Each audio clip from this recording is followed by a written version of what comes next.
Votre nouvelle émission Focus.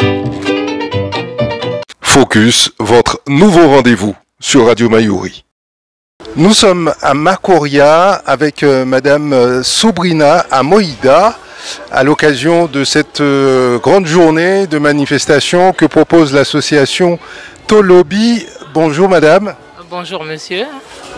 Alors, je vois qu'il y a de l'ambiance, il y a beaucoup de monde, des jeunes, des moins jeunes, il y a de la gastronomie, il y a des ateliers. Quel est le but de cette journée ? Donc le but de cette journée, on a voulu mettre en avant, surtout partager avec les autres communautés qui sont en Guyane, la culture Saramaka. Donc il y a, comme vous le constatez, comme vous l'avez dit précédemment, on a les jeunes, les moins jeunes. Donc c'est une rencontre intergénérationnelle. Aujourd'hui, ça nous fait vraiment plaisir. On ne s'attendait pas à ce que les jeunes puissent venir. Donc on a eu plusieurs ateliers ce matin. Donc là, on est passé à la partie danse. Donc à partir de 16h, on aura des groupes de danse qui seront là avec nous et on va tous danser ensemble sur les rites traditionnels. Alors, plusieurs objectifs vous vous êtes donnés. Le premier, c'est valoriser la culture Saramaka. Oui, tout à fait. C'est la valorisation pour que les jeunes puissent s'imprégner de cette culture. Très bien, mais au-delà de la communauté Saramaka, vous ouvrez à toutes les communautés de Guyane. Vous souhaitez, à travers cette association, permettre à l'ensemble des Guyanais de faire un focus au fait, sur la culture marronne. Tout à fait. Donc on a d'autres communautés dans l'association qui dansent avec nous, qui essayent même de chanter malgré la barrière de la langue, mais ça se passe super bien. Donc tout à l'heure, les autres vont arriver et puis vous verrez par vous-même qu'il n'y a pas que des Saramaka et puis c'est un partage. C'est vraiment le partage de cette culture. Oui, alors vous l'avez dit, le mot, partager les rythmes, les coutumes, les savoir-faire et le patrimoine également.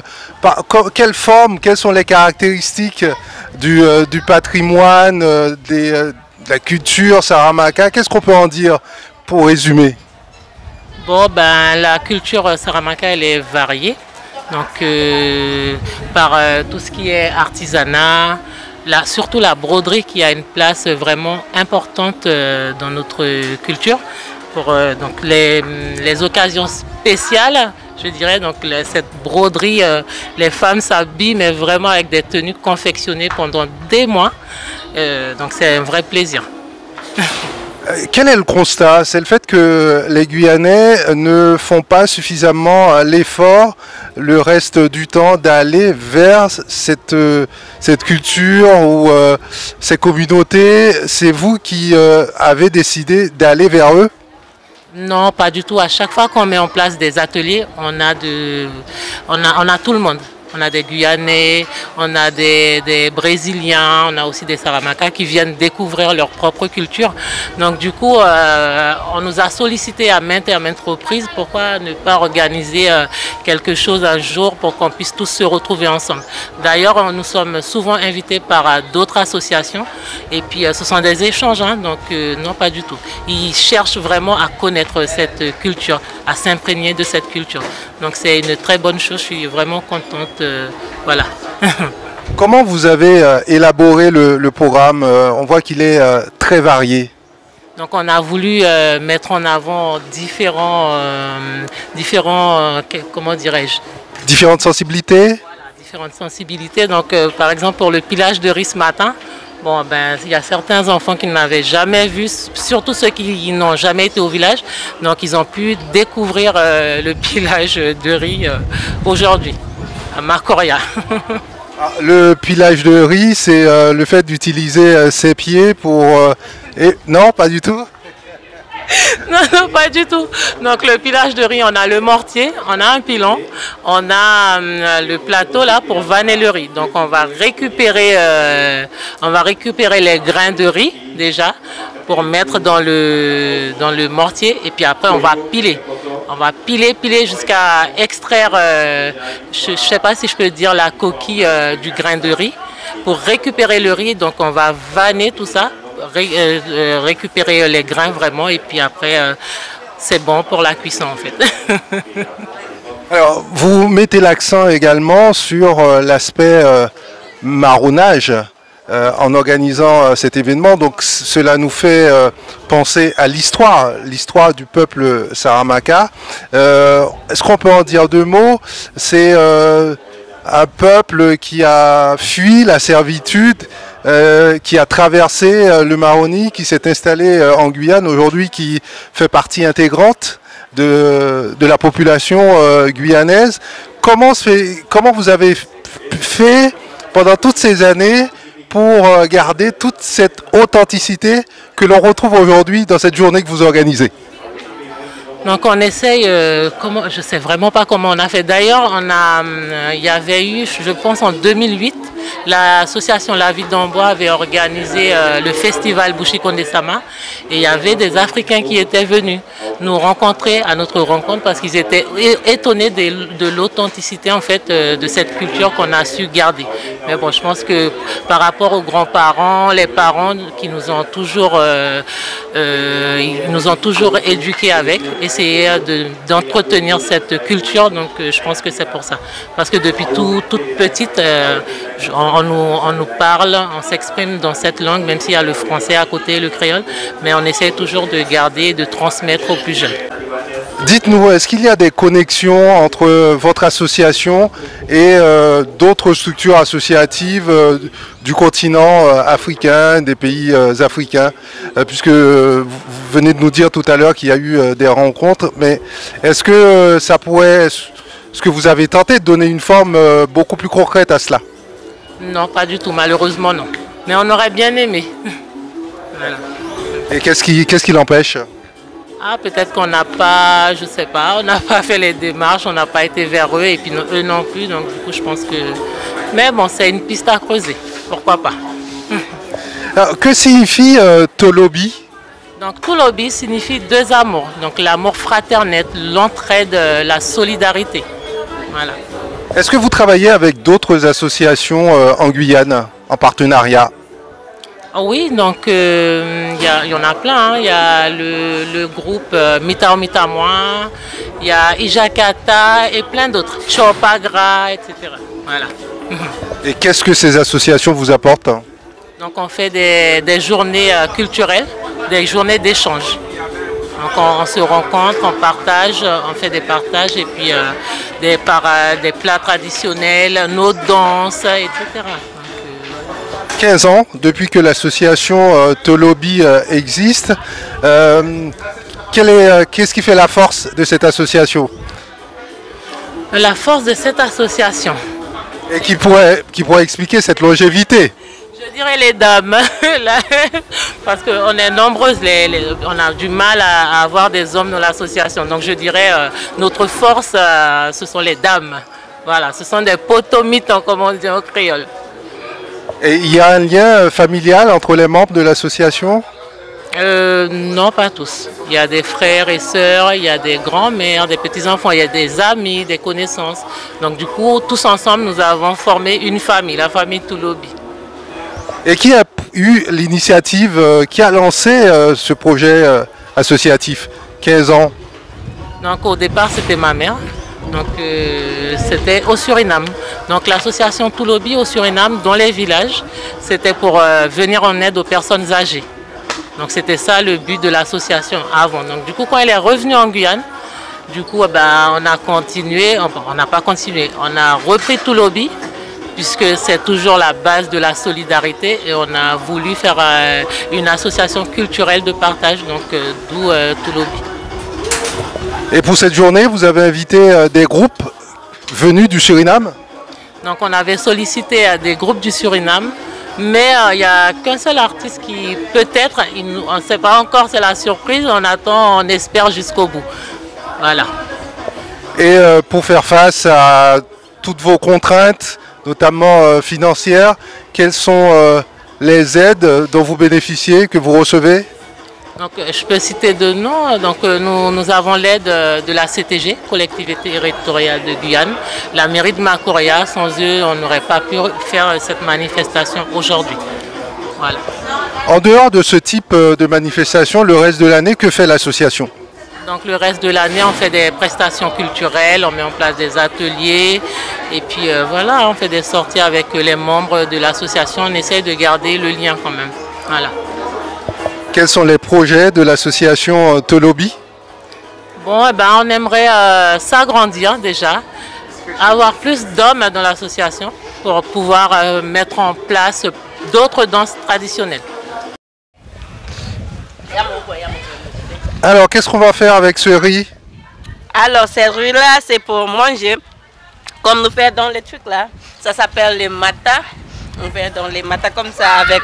On a déjà déposé ça là-bas. Et comme tu fais comme ça, après tu peux faire à manger, comme nous faisons tout le temps. Donc il faut les éplucher là, enlever la paille. Tout ça, tu mets dans les trucs là et tu fais avec tu frappes avec les trucs là-bas, c'est déjà... Alors après ça, ça va commencer blanc. C'est la même chose que du riz que manger. Et toi, tu as quel âge? Moi, j'ai 12 ans. Et qu'est-ce que ça te fait d'être dans la tradition comme ça, la tradition Saramaka, de toucher de près à ce patrimoine? C'est bien, je peux faire ce que je veux. On peut faire n'importe quelle activité, on peut danser, on peut se faire des amis aussi, ou frapper sur des maths, quoi que ce soit, quoi. Pour toi, c'est important de conserver cela? Oui. Pour apprendre. De transmettre aux jeunes, à la nouvelle génération? Et apprendre à faire des autres trucs à des grands, à des petits, à n'importe quel âge ou quoi que ce soit, quoi. Vous avez des rizières en fait? Oui. Petites rizières? Oui, pour faire tout ça. Ça oui. Fait pas ici. En fait, il y a les gens qui fait les... Les bâtir pour aller bâtir comme ça, mais tu ne peux pas trouver tout partout. Alors il y a des gens qui font ici, mais peut-être à la Moncenerie, Kourou ou bien Soulala. Oui, mais c'est pas partout. Oui.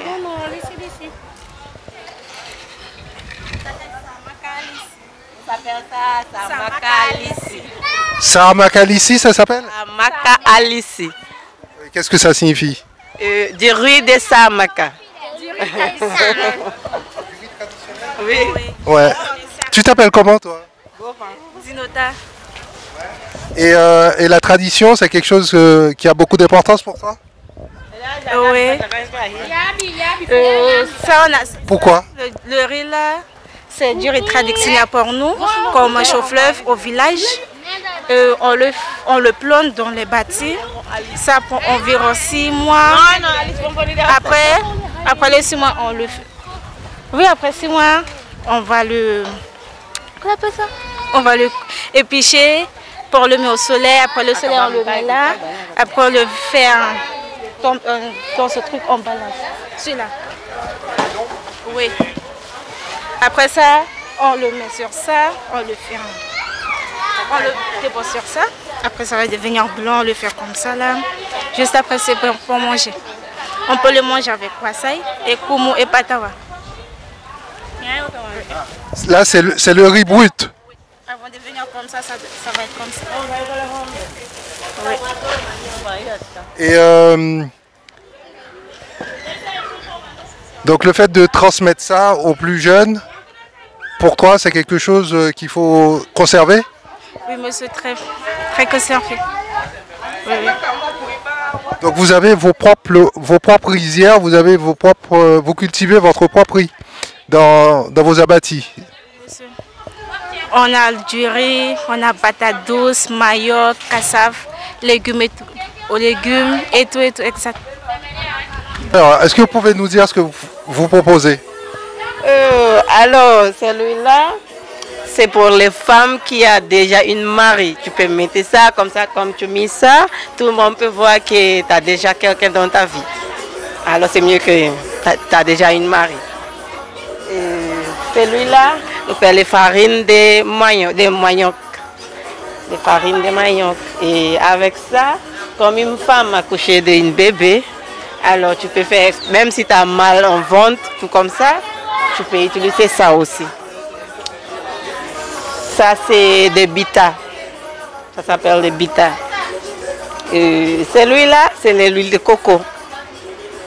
Tu utilises ça pour faire cuisiner.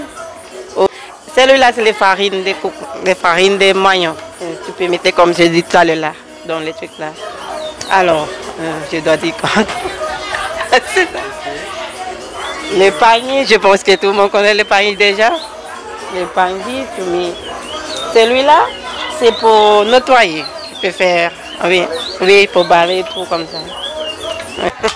Vous êtes d'abord Saramaka et guyanaise ou d'abord guyanaise et Saramaka? Je suis Saramaka. Alors, qu'est-ce que vous avez pu obtenir comme information? Je vous ai vu en train de visiter les stands. Oui, tout à fait. C'est parce qu'en fait, j'ai vu sur Yana Event qu'il y avait une journée pour découvrir le mont Bushinengue à Makuria, avec les danses traditionnelles, l'artisanat, et j'étais très curieuse de connaître. Donc c'est pour ça que je suis venue, et là je commence à regarder un petit peu les stands, à découvrir tout l'artisanat, avant d'aller dans le théâtre de Makuria pour voir après les danses.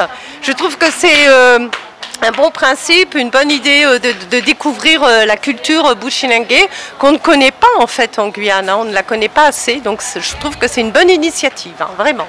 Il y a des choses que vous avez apprises?